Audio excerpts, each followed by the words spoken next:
ഇത്തരം വിമർശനങ്ങൾ.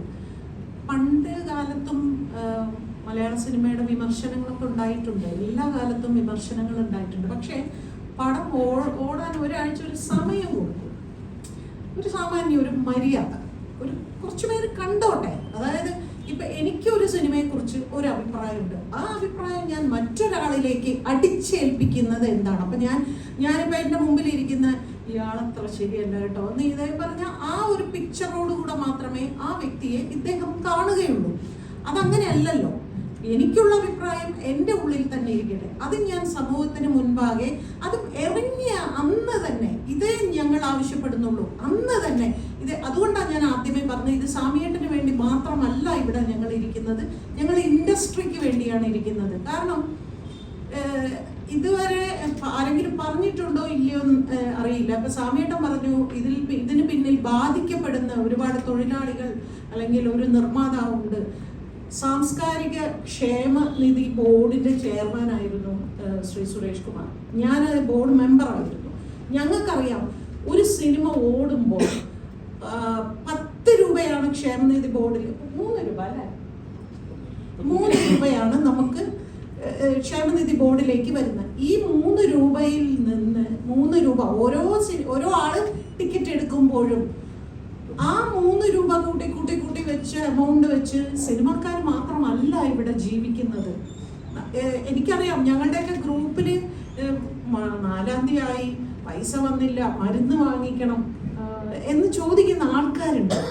അപ്പോൾ ഒരു സിനിമ ഓടുമ്പോൾ നമുക്ക് ഈ സിനിമ തിയേറ്ററിൽ ഓടിപ്പോൾ ലോക്ക്ഡൗൺ സമയത്ത് ആദ്യം കുറേ നാൾ കൊടുക്കാനുള്ള ഫണ്ട് ഉണ്ടായിരുന്നു. അത് കഴിഞ്ഞ് ഫണ്ട് ഇല്ലാതായപ്പോൾ, കാരണം തിയേറ്ററിൽ സിനിമ വരുന്നില്ല, പിന്നീട് ഗ്രാജുവലായിട്ട് വന്ന് കാന്താര പോലുള്ള സിനിമകൾ വന്നപ്പോൾ നമുക്കൊക്കെ ഏത് ഭാഷയുമാകട്ടെ തിയേറ്ററിൽ ആളുകൾ നിറഞ്ഞ് ഓടുമ്പോൾ ഇതിൽ നിന്ന് സന്തോഷമായി ഒരു നേരത്തെ പിന്നെ അവരവരുടെ അസുഖങ്ങൾക്ക് അത് നിങ്ങൾ വിചാരിക്കണമാതിരി സിനിമക്കാർ മാത്രമല്ല, ഓട്ടംതുള്ളൽ, കഥകളി, കൂടിയാട്ടം, ചാക്യാർകൂത്ത്, നാദസ്വരം, ദവില്, മദ്ദളം എന്ന് വേണ്ട എല്ലാ കലാകാരന്മാരും അല്ലെ, എല്ലാ കലാകാരന്മാർക്കും ഈ സിനിമ ഓടുമ്പോൾ അതിൽ നിന്ന് കിട്ടുന്ന ഈ 3 രൂപയിൽ നിന്നാണ് ഓരോരുത്തർക്ക് ഇത് 3700-ലധികം ആളുകൾ ഈ എമൗണ്ട് വാങ്ങുന്നുണ്ട് എന്നുള്ളതാണ് സത്യം. എത്ര ആൾക്കാർ. അപ്പോൾ ഒരു സിനിമ ഒരാൾക്ക്, ഇപ്പൊ ഞാൻ ചോദിക്കട്ടെ, ഏതൊരു വ്യക്തി, ഞാനിപ്പോ ഒരാളുടെ പേര് പറഞ്ഞ്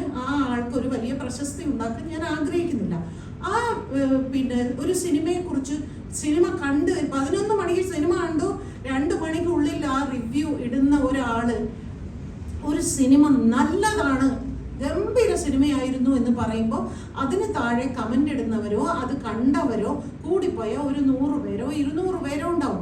അതേസമയം ഒരു മോശം സിനിമയാണ് എന്ന് ഇടുമ്പോൾ ഭയങ്കരമായിട്ട് അതിന്റെ റിവ്യൂ കൂടുന്നു, അത് ഷെയർ ചെയ്യുന്നു, അതിന്റെ കമന്റ്. അപ്പൊ ഈ നെഗറ്റിവിറ്റിക്കാണ് ഏറ്റവും അധികം ഇവിടെ പ്രചരണം കൂടുന്നത്. അപ്പൊ ഈ ആൾ എന്തിനാണ് ഇങ്ങനെയുള്ളവർ, ഇങ്ങനെ വിമർശിക്കുന്നവർ എന്തിനാണ്? അവർ പൈസ ഉണ്ടാക്കാനാണല്ലോ. അവർക്ക് ഈ യൂട്യൂബിൽ കൂടി ആൾക്കാർ ഇതിങ്ങനെ കാണുമ്പോൾ അവർ പണം ഉണ്ടാക്കുകയാണ് ചെയ്യുന്നത്. അത് തന്നെയല്ലേ നമ്മൾ ജീവിക്കാൻ വേണ്ടി തന്നെയല്ലേ ഒരു സിനിമ ചെയ്യുന്നത്. ആ സിനിമയിൽ കൂടി സിനിമ നിർമ്മിച്ച നിർമ്മാതാവ്, സംവിധായകൻ, അസിസ്റ്റന്റ് ഡയറക്ടേഴ്സ്, ചായ കൊടുക്കുന്നവർ മുതൽ ഈ പറഞ്ഞ ക്ഷേമനിധി ബോർഡിൽ ഉള്ളവർ, ഈ 4000 രൂപ പെൻഷൻ വാങ്ങിക്കുന്നത് വരെ ലക്ഷക്കണക്കിന് ആളുകൾ ഈ സിനിമ കൊണ്ട് ജീവിക്കുന്നവരാണ്.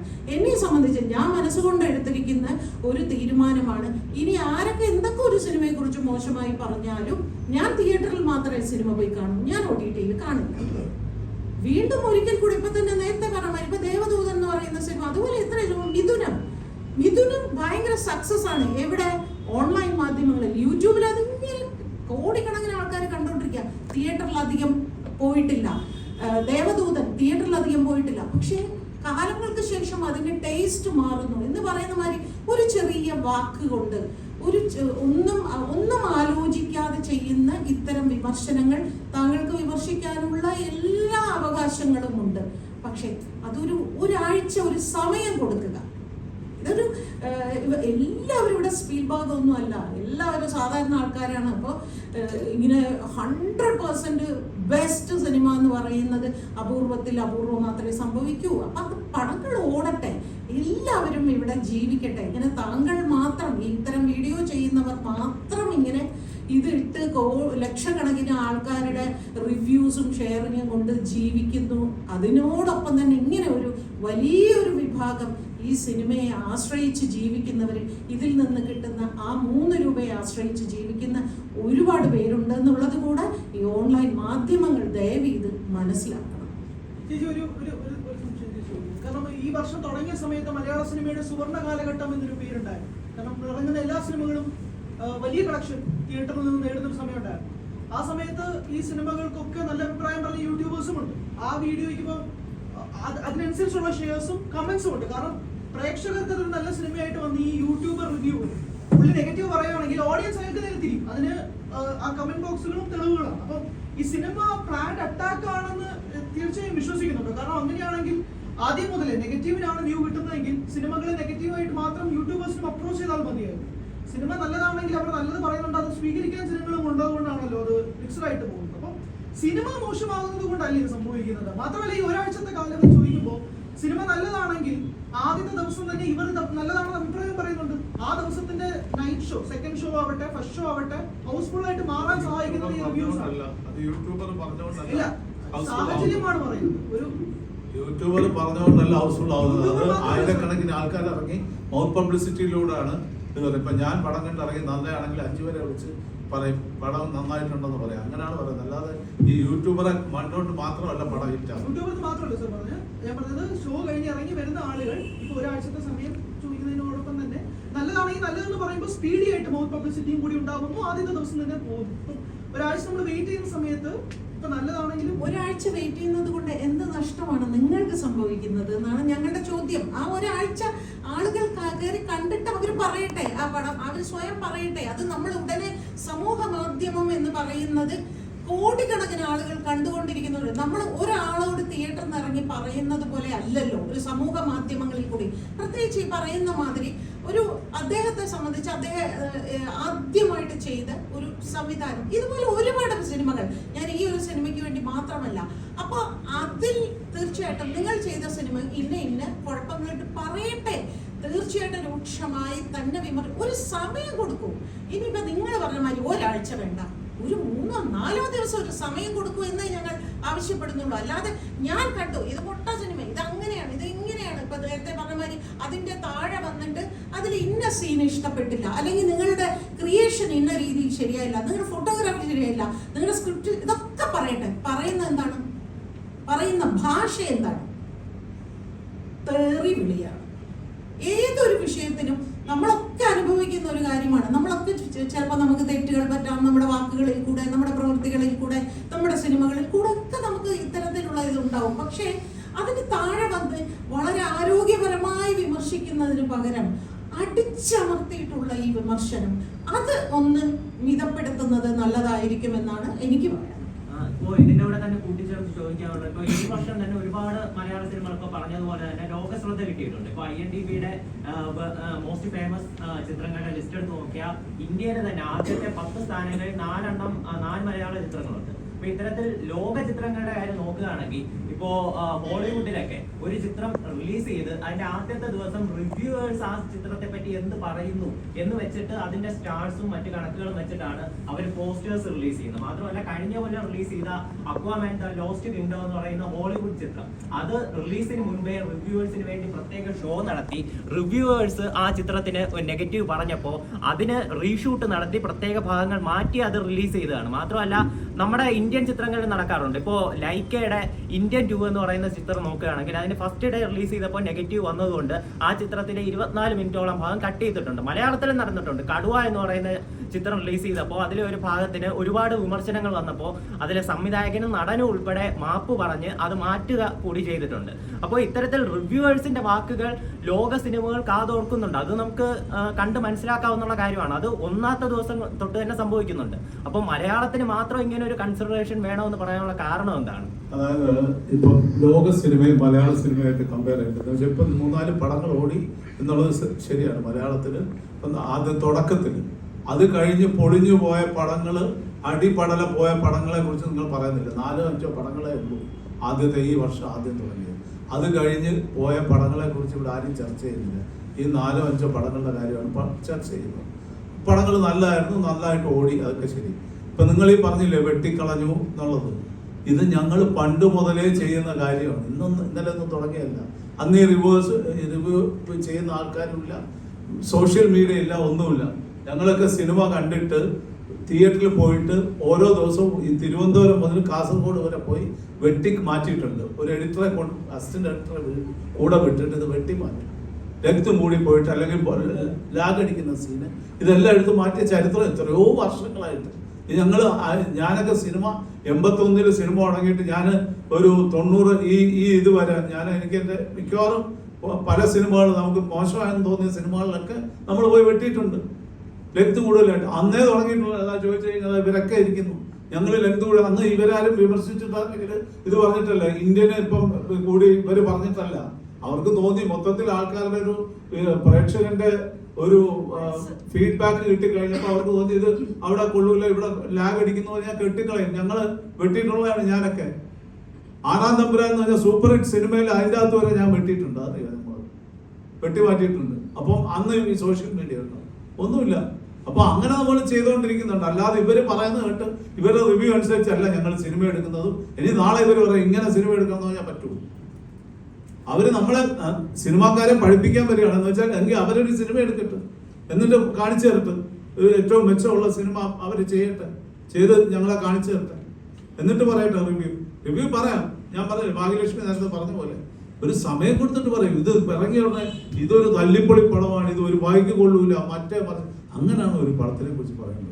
കൊള്ളൂല, എനിക്ക് ഇഷ്ടപ്പെട്ടില്ല എന്ന് പറഞ്ഞിട്ട് പോട്ടെ. അത് കഴിഞ്ഞിട്ട് അങ്ങേര് പോയിട്ട് എവിടെ വേണോ 4-5 ദിവസം കഴിഞ്ഞ് ഈ ഒരു റിവ്യൂ നടത്തിയിട്ട് ഒരു പ്രൊഡ്യൂസർ മുടക്കുന്ന കാശ്, കോടിക്കണക്കിന് രൂപയുടെ കാശ് മുടക്കിയ ഒരു സാധനമാണ് വന്നു നിന്നുകൊണ്ട് ഒരു ക്യാമറയുടെ ഒരു ചെറിയ ഒരു മൊബൈൽ ക്യാമറ വെച്ചിട്ട് അതിന്റെ മുമ്പിൽ നിന്നുകൊണ്ട് പറയുന്ന ഇത് ഒരു വായിക്ക് കൊള്ളൂല, ഇത് മോശമാണെന്ന് പറയുമ്പോൾ അത് എന്തുമാത്രം നെഗറ്റീവായിട്ട് ബാധിക്കുന്നു. എത്ര ഒരു പ്രൊഡ്യൂസറുടെ ചങ്കിലിട്ട് കുത്തുന്ന പോലെയാണ്, അയാളുടെ ജീവിതമാർഗമാണ് കളഞ്ഞു കുളിക്കുന്നത്. അതാണ് നമ്മൾ പറയുന്നത്. ഇവർ അത് തന്നെ വിമർശിച്ചോട്ടെ, എന്തിനെ വിമർശിക്കാം, നമുക്ക് അതിനുള്ള എല്ലാ സ്വാതന്ത്ര്യവും ഇന്ത്യൻ ഭരണഘടന തന്നിട്ടുണ്ട്. പിന്നെ എന്തിനാണ് അതിന് സമയവും സന്ദർഭവും ഒക്കെ ഉണ്ടല്ലോ, അത് നോക്കി ചെയ്യട്ടെ. നമ്മളിപ്പോ ഈ ഒരു സിനിമയുടെ കാര്യം സംസാരിക്കാൻ വന്നിട്ട് നമ്മൾ വേറൊരു ട്രാക്കിലോട്ട് നീങ്ങി. ഒരു കാര്യം ചോദിച്ചാൽ ഇപ്പോ ഈ മലയാള സിനിമയിൽ തന്നെ ഇപ്പോ പല ആളുകളും ഈ യൂട്യൂബേഴ്സ് നല്ല റിവ്യൂ പറഞ്ഞാൽ ആ നല്ല റിവ്യൂവിന്റെ ഭാഗങ്ങൾ കട്ട് ചെയ്ത് അത് പബ്ലിസിറ്റിക്ക് വേണ്ടി ഉപയോഗിക്കാറുണ്ട്. അപ്പോ എന്തുകൊണ്ട് നല്ല ഭാഗങ്ങൾ പറയുന്നത്, നല്ല ഭാഗങ്ങൾ അത് ആ പ്രൊഡ്യൂസറിന് പ്രയോജനം ചെയ്ത് അതിന് കാശ് കിട്ടുന്ന അയാളെ പെട്ടി കാശ് കിട്ടുന്നതാണ്, കോടിക്കണക്കിന് രൂപ മുടക്കിയിരിക്കുന്നതാണ്. ഈ വർഷത്തെ നിങ്ങൾ പറയുന്ന ഈ പടങ്ങള് 4-5 പടങ്ങൾ ഒഴിച്ചാലും പടങ്ങള് പൊട്ടിയ പടങ്ങൾ എടുത്തു കഴിഞ്ഞാൽ ഇപ്പുറത്ത് തൂക്കിയാൽ ഇതായിരിക്കും ഏറ്റവും കൂടുതൽ താന്നിരിക്കുന്നത്. ഇനി നമുക്ക് മാത്രമല്ല, ഇപ്പോ കഴിഞ്ഞ ദിവസം ഈ മൊബൈലിൽ സിനിമ പകർത്തിയ ഒരു സംഘത്തിൽ ഒരാളെ തിരുവനന്തപുരത്ത് പിടിച്ചു. അപ്പം ഇത് വ്യാപകമായി കേരളത്തിലുണ്ടെന്നാണ് ഇപ്പോൾ കഴിഞ്ഞ ദിവസം സുപ്രിയ കൊടുത്തൊരു പരാതിയിൽ പറയുന്നത്. അതിനെക്കുറിച്ച് നിങ്ങളുടെ ആശങ്കയെക്കുറിച്ചുകൂടെ? തീർച്ചയായിട്ടും. എന്താന്ന് വെച്ചാല് ഞാൻ കഴിഞ്ഞ ദിവസം ഒരു പടം കാണാൻ പോയപ്പം ഇതിപ്പോ അവരെ പിടിച്ചു, അവരെ ഫോളോ ചെയ്താണ് പിടിച്ചിരിക്കുന്നത്. ഇത് നമ്മൾ മാത്രം വിചാരിച്ച് നടക്കില്ല, തിയേറ്ററുകാരും ജാഗ്രത പുലർത്തിയാലും നടക്കും. തിയേറ്ററിന്റെ കളക്ഷനാണ് പോകുന്നത്. ഞാൻ കഴിഞ്ഞ ദിവസം ഒരു സിനിമ കാണാൻ പോകുമ്പോൾ ഞാനും എൻ്റെ ഫാമിലി പുറകിൽ ഫ്രണ്ടിലിരിക്കുന്ന 4 പേര് ഒരു തമിഴ് പടമാണ്. അത് തുടങ്ങുമ്പോൾ എടുത്തു വെച്ച് 4 പേരും അങ്ങ് ഷൂട്ട് ചെയ്ത് തുടങ്ങുക. 4 പേര് ഞാൻ ചാടി എണീറ്റ് ഞാൻ പറഞ്ഞു ഇവിടെ ചെയ്യാൻ ഒക്കില്ല എന്ന് പറഞ്ഞപ്പോൾ ഒരുത്തൻ എൻ്റെ അടുത്ത് പറയാണ് ഇതാ കൊണ്ടുപോയി കേസ് കൊണ്ടുവന്നു. ഒന്ന് ആലോചിച്ച് നോക്കണേ. ഞാൻ പറഞ്ഞു ഇപ്പൊ കാണിച്ചു തരാം, ഞാൻ ഇപ്പൊ പോലീസിനെ വിളിക്കും എന്ന് പറഞ്ഞപ്പോ ഞാൻ അപ്പൊ വിളിച്ചേനെ. വെറുതെ അപ്പോഴത്തേക്ക് അവർ നിർത്തിയിട്ട് ഇടയ്ക്കിടയ്ക്ക് എന്നിട്ട് പറയാണ് ഞങ്ങളൊരു വെറുതെ ഒരു ഷോട്ടേ എടുത്തുള്ളൂ, ഒരു ഷോട്ട് പോലും എടുക്കാൻ അവർക്ക് അർഹതയില്ല, അവർക്ക് പറ്റത്തുമില്ല, അംഗീകാരമില്ല. അത് ഓരോരുത്തരൊക്കെ ചെയ്യുക, അതിന്റെ കുറെ ക്ലിപ്പ് എടുക്കുക, എന്നിട്ടും ഇടയ്ക്കിടയ്ക്ക് ഇരുന്ന് ഇത് ചെയ്യുന്നുണ്ട്. പിന്നെ അവരെ ഇന്റർവ്യൂവിൽ എന്നെ കണ്ടതിന് ശേഷമാണ് അവർക്ക് മനസ്സിലായി ഞാൻ ഇന്നാരാണെന്ന് മനസ്സിലായതിനു ശേഷമാണ് അവർ പിന്നെ അത് മിണ്ടായിരുന്നത്. അപ്പൊ ഇത് എല്ലായിടത്തും നടക്കുന്നുണ്ട്. അപ്പൊ തിയേറ്ററുകാർ ഞങ്ങളിപ്പോ ഞാൻ മാത്രം എല്ലാ തിയേറ്ററിലും പോയി നോക്കാൻ ഒക്കില്ല. തിയേറ്റർ കണ്ടുകൊണ്ടിരിക്കുന്ന പ്രേക്ഷകനും ഇതിനു വേണ്ടി ഒരു ഉത്തരവാദിത്വമുണ്ട്, ഇത് റിപ്പോർട്ട് ചെയ്യാൻ. ഒന്നുമില്ലെങ്കിൽ തിയേറ്ററിലെ ഉടമസ്ഥന്റെ അടുത്ത് പോയി പറയാം. തിയേറ്റർ ഉടമയ്ക്ക് ഒരു റെസ്പോൺസിബിലിറ്റി ഉണ്ട് എന്ന് വെച്ചാൽ ആരൊക്കെ ഇടയ്ക്കിടയ്ക്ക് പോയി നോക്കണം ആരെങ്കിലും ഇത് ചെയ്യുന്നുണ്ടോ. പേരീസ് പ്ലസിൽ പോലീസിന്റെ സൈബർ സെക്യൂരിറ്റി വന്നിട്ട് അവർ ബുക്ക് ചെയ്തത് ട്രാക്ക് ചെയ്ത് പോയിട്ടാണ് പിടിച്ചിരിക്കുന്നത്. അല്ലാതെ ആ തിയേറ്റർ ഉടമ പോയി പറഞ്ഞിട്ടല്ല, ട്രാക്ക് ചെയ്ത് പോയിട്ടാണ് പിടിച്ചിരിക്കുന്നത്. അപ്പൊ അവർക്കും ഒരു റെസ്പോൺസിബിലിറ്റി ഉണ്ട് ഇത് ഈ തിയേറ്ററിൽ ഇത് എടുക്കാതിരിക്കാൻ വേണ്ടിയിട്ട്. എത്ര നിങ്ങളൊന്ന് ആലോചിച്ച് നോക്കണം. പിന്നെ ടെലഗ്രാം പോലെ ഒരു ആപ്പ്, അതിൻ്റെ അകത്ത് ഇത് മുഴുവൻ ഞങ്ങളിപ്പം ഫിലിം ഫെഡറേഷൻ ഓഫ് ഇന്ത്യയുടെയും സൗത്ത് ഇന്ത്യൻ ഫിലിം ചേംബറിന്റെയും കൂടെ വലിയൊരു മീറ്റിംഗ് ഉണ്ടായിരുന്നു ബാംഗ്ലൂരിൽ വെച്ച്. ഞങ്ങൾ ഈ ആപ്പ് നിരോധിക്കണം എന്നും പറഞ്ഞ ഒരു ക്യാമ്പയിനിങ് തുടങ്ങാൻ പോവുകയാണ്. ടെലഗ്രാം ആപ്പ് എന്ന് പറയുന്നത് ഇങ്ങനെ വരുന്ന അതിൻ്റെ അകത്തുനിന്നുള്ള അവരാണ് ഏറ്റവും കൂടുതൽ അപ്ലോഡ് ചെയ്യുന്നത്. അപ്പൊ ഞങ്ങൾ ഇവരുമായിട്ട് കേന്ദ്ര ഗവൺമെന്റുമായിട്ട് അതിന് വേണ്ടിയിട്ടുള്ള ഒരു നീക്കങ്ങൾ നടത്താൻ പോവുകയാണ്. അത് നടക്കുമോ നടക്കാതിരിക്കും, എന്തായാലും നമ്മൾ ചെയ്യാൻ പോവാം. അല്ല പടം റിലീസ് ഒരു മണിക്കൂറിനകത്ത് വരും. ആ എല്ലാ പടങ്ങളും വരികയല്ലേ. ഇത് പോയിരുന്നു ഇപ്പൊ നമ്മുടെ എല്ലാ സ്ഥലത്തും റിലീസ് ചെയ്യും. എവിടെ പോയിരുന്നു ഏതോ ഒരുത്തന്നെ എടുത്തിട്ട് അത് ലോഡ് ചെയ്യാണിത്. ഇപ്പൊ റോക്കേഴ്സുമായിട്ട് ബന്ധപ്പെട്ടിട്ടുണ്ടെന്നാണ് പറയുന്നത്. റോക്കേഴ്സിനെ ഞങ്ങൾ ഈ പ്രൊഡ്യൂസേഴ്സ് അസോസിയേഷൻ ഞങ്ങൾ പോയി ആ ഒരു പറ്റം പോലീസ് സഹായത്തോടു കൂടി ഞങ്ങൾ പോയി കോയമ്പത്തൂരിൽ നിന്ന് അവരെ പൊക്കിക്കൊണ്ട് വന്നതാണ്. ഇവിടെ കൊണ്ട് ഇട്ടിരുന്നു, ഇവിടെ സെൻട്രൽ ജയിലിൽ ഒരു 4-5 മാസം ഇവിടെ കിടന്നിട്ടാണ് പിന്നെ അവർക്ക് ജാമ്യം കിട്ടിപ്പോയത്. അവർ വീണ്ടും ഇറങ്ങിയിരിക്കുക. തിയേറ്ററുകൾ ജാഗ്രത പുലർത്തണമെന്ന് ഈ പ്രൊഡ്യൂസേഴ്സ് അസോസിയേഷൻ ഔദ്യോഗികമായി തീർച്ചയായിട്ടും പറയും. ഇപ്പൊ നാളെ മറ്റന്നാൾ ഞങ്ങളുടെ ജനറൽ ബോഡി യോഗം ഉണ്ട്, അതിൽ ഞങ്ങൾ സംസാരിക്കും, അതിന്റെ കാര്യങ്ങളും സംസാരിക്കും. തിയേറ്ററിന് കുറച്ചും കൂടി ജാഗ്രത പുറത്തുക. ബാക്കി